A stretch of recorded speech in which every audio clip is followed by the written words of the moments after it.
அது ஓட்டா கன்வெர்ட் ஆகல, அது ஓட்டா கன்வெர்ட் ஆகல. கிரவுட் புல்லர்ஸ் உங்களை பார்க்க எல்லாரும் வருவாங்க, அது வந்து ஓட்டா மாறுமா இல்ல தெரியல. ஆனா இன்னொரு விஷயம், விஜய்க்கான ஓட்டு வந்து அதாவது வந்து விஜயை வந்து நம்ம தவிர்க்கவே முடியாது.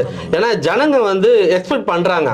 திமுகவுக்கு வந்து இப்ப கிரவுண்ட் வந்து ஃப்ரீயா இருக்கு, ஆப்போசிட் எனிமியே இல்ல, சோலோவா கிரவுண்ட் தான், வேர்ல்டு சாம்பியன், ஐசிசி டிராஃபி, கிரிக்கெட்ல எல்லாம் சோலோவா அடிச்சுட்டு போற அளவுக்கு பெர்ஃபார்மன்ஸ் இருக்கு. ஆனா விஜய் வந்து ஒரு பெரிய சலசலப்பை ஏற்படுத்தினாரா இல்லையான்றது வரப்போற எலெக்ஷன் தான் தெரியும். இப்போ என்னன்னா ஏடிஎம்கேல நமக்கு தெரிஞ்ச சோர்ஸ் மூலமா தகவல் வந்து அவருக்கு ஒரு 100 சீட்டு கொடுக்கறதாகவும், துணை முதல்வர் அப்படின்ற ஒரு விஷயத்தை கொடுத்து அதற்கப்புறம் அதற்கான ஃபண்டுகளை ஒதுக்குறதா ஒரு பேச்சு இருக்கு. ஆனா விஜய் என்ன தெளிவா சொல்லிட்டாருன்னா, இப்போதைக்கு எந்த டிசிஷனும் எடுக்கிறதா இல்ல, நான் வந்து சுற்றுப்பயணம் போறேன், சுற்றுப்பயணம் போகும்போது அப்போ வந்து என்ன விஷயம் பண்ண போறாருன்னா, அந்தந்த இப்ப அதிருப்தியாளர்கள் நிறைய பேர் வந்து கட்சியில சேருவாங்கன்ற, சோ அந்தந்த மாவட்டத்தில் போகும்போது அந்தந்த கட்சியில இருக்கிற அதிருப்தியாளர்களை கொண்டாந்து மாசா